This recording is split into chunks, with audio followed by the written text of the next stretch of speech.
अस्सलाम वालेकुम जी। वालेकुम कैसर भाई, सलाम। क्या हाल है? ठीक ठाक है? अल्हम्दुलिल्लाह, आप सुनाए? ठीक है सर। जी सब शुक्र अल्लाह का। अस्सलाम वालेकुम दोस्तों। ये कैसर भाई हैं और ये कोरिया में, जनूबी कोरिया में इस वक्त मौजूद हैं और यहाँ पे कंपनी में काम कर रहे हैं। और ख़ास चीज़ जो आपको बतानी है, कंपनी की तरफ से इनको ये सोने की चाबी मिली है। और ये E9 वीज़े पे कोरिया में आए थे, किस तरह इनको ये मिली है इनसे हम पूछते हैं, सवाल जवाब करते हैं। तो आइए कैसर भाई से मिलते हैं जी। तो सबसे पहले अपना तारफ़ करवाएं जी। मेरा नाम कैसर इकबाल है जी। जी जी। पाकिस्तान शक्करगढ़ से। कोरिया आने से पहले पाकिस्तान में आप क्या करते थे जी? कुछ नहीं जी, फारिग ही। अच्छा, मैट्रिक फ्री थे फ्री आप, थे जी। मैट्रिक करके फ्री थे? जी जी, मैट्रिक करके फ्री थे। जी जी।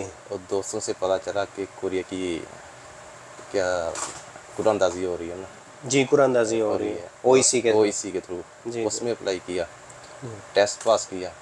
टेस्ट पास करने के बाद 2 साल इंतज़ार करने के बाद कोरिया आ गया। जी, 2 साल इंतज़ार किया है भाई ने और उसके बाद ये कोरिया आ गए थे। जी जी। ठीक हो गया। जो कितनी कंपनियां तब्दील की हैं जी आपने कोरिया में आके? कोई भी नहीं जी।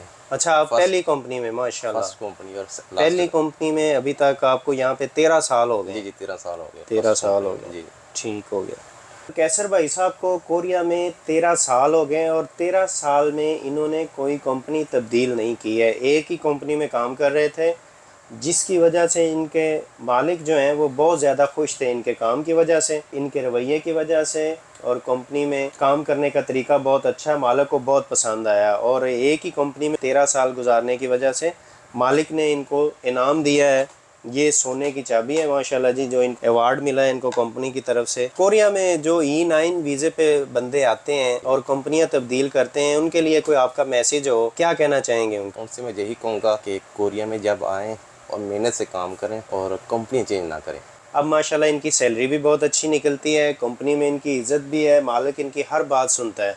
तो ये मुझे बता रहे थे कि पहले इनकी फैमिली अभी साथ ही थी, वो पाकिस्तान गए हैं, बाहर रहाइश थी उस वक्त। तो मालिक, जब ये फैमिली पाकिस्तान गई है तो मालिक ने फौरी तौर पे उनको नया रूम है तैयार करके दिया है उनके लिए, रहाइश के लिए। वैसे तो जो E9 वीज़ा है उसकी जो लिमिट है वो 9 साल और कुछ माह है, लेकिन इनको चूँकि 13 साल हो गए तो इन्होंने अपना वीज़ा दरमियान में चेंज कर लिया था।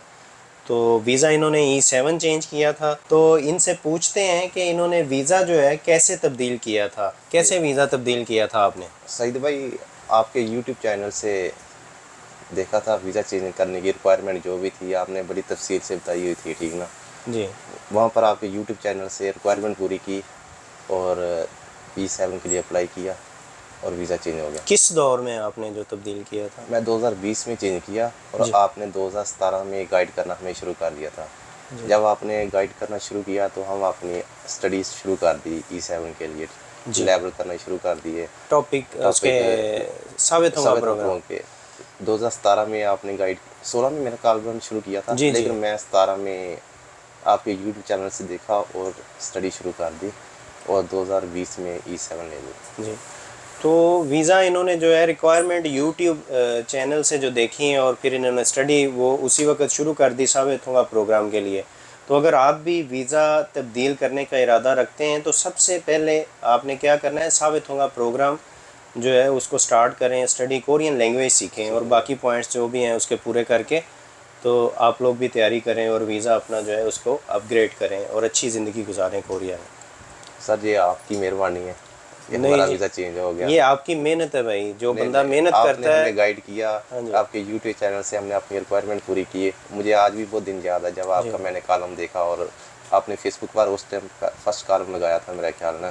जी। तो ये आपका बहुत शुक्रिया, मैं आपका बहुत शुक्रिया अदा करना नहीं जी, चाहूँगा। आपका शुक्रिया, आपने वो देखा, आपकी मेहनत है, जो बंदा मेहनत करता है उसको उसका फल मिलता है। अल्लाह ताला आपको कामयाब करे। आमीन। पाकिस्तान एम्बेसी और ओईसी के लिए कोई आपका मैसेज हो जो आप कहना चाह रहे हो? एम्बेसी पाकिस्तानी जो है वो किस तरह काम करती है, यहाँ पे तावन करती है आप लोगों के साथ? पाकिस्तान एम्बेसी ताउन करती है जी। जी जब भी कोई मसला बने कॉल करें तो रिप्लाई करते हैं, अच्छे मैसेज देते हैं, पूरा गाइड करते हैं। एम्बेसी जाएं तो फिर भी ताउन करते हैं, पूरा ताउन करते तावन करते हैं हैं। जी। जी जी। माशाल्लाह बता रहे हैं कि पाकिस्तान एम्बेसी जो है यहाँ पे जनूबी कोरिया में जो पाकिस्तानी कम्युनिटी है उनका बहुत साथ देते हैं और हर तरह से मदद करते हैं, तावन करते ताउन हैं। कोई करते हैं। मसला मसाइल हो तो हमारी बात सुनी जाती है यहाँ बिल्कुल। पे। जी बहुत बहुत शुक्रिया कैसर इकबाल भाई, थैंक आपका यू बहुत भाई, बहुत आप आए शुक्रिया हमारे कि पास। आपने हमें जो इंटरव्यू का टाइम दिया। नहीं, आपका तो बहुत शुक्रिया आपकी अनवर मेहरबानी। भाई। तो आखिर में दोस्तों मैं यही कहना चाहूँगा कि ये दोस्त आप देख रहे हैं आपके सामने है कि 13 साल से एक ही कंपनी में काम किया है, इन्होंने कोई कंपनी नहीं चेंज की। आप जो चाबी देख रहे हैं ये तो इसकी कोई इतनी कीमत नहीं होती है, लेकिन जो ये अवार्ड मिला है इसकी खुशी जो बंदे को इतनी ज़्यादा होती है। यहाँ पे कोई 100, 150, 200 बंदा काम कर रहा होगा और उसमें से ये वाहिद कैसर भाई हैं जिनको ये इस तरह चाबी मिली है, तो कितनी खुशी होती होगी बंदे को कि किस तरह जो इस तरह का इनाम जब मिलता है, कीमत की बजाय उसकी जो एक इज़्ज़त अफजाई होती है बंदे की, उसका बहुत ज़्यादा असर होता है इस चीज़ पे। तो मैं ख़ुद भी आप लोगों से रिक्वेस्ट करना चाहूँगा कि आप लोग कंपनियां तब्दील ना किया करें। और मैं एक रिक्वेस्ट और पाकिस्तान एम्बेसी से भी करना चाहता हूँ कि जो बंदे एक कंपनी में 5 साल या इससे ज़्यादा काम करते हैं तो आप भी उनकी हौसला अफजाई के लिए उनको कोई सर्टिफिकेट वगैरह या इस तरह बुला के छोटा मोटा फंक्शन जो है उसका इनकाद करके तो बंदों की हौसला अफजाई हो जाती है इस तरह। तो आप इस तरह का कुछ अरेंज करें, ये मेरी तजवीज़ है। अगर आप मान लें तो ठीक है, ना माने तो कोई बात नहीं है। तो ये सिर्फ वर्कर की हौसला अफजाई के लिए मैं कह रहा हूँ। तो बहुत खुशी हुई जी आपसे मिलके। थैंक यू अल्लाह जी, पाक आपको और तरक्की दे। थैंक यू, हाँ दुआ जी, चाहिए। इंशाल्लाह। बहुत शुक्रिया जी, थैंक यू। आप आए।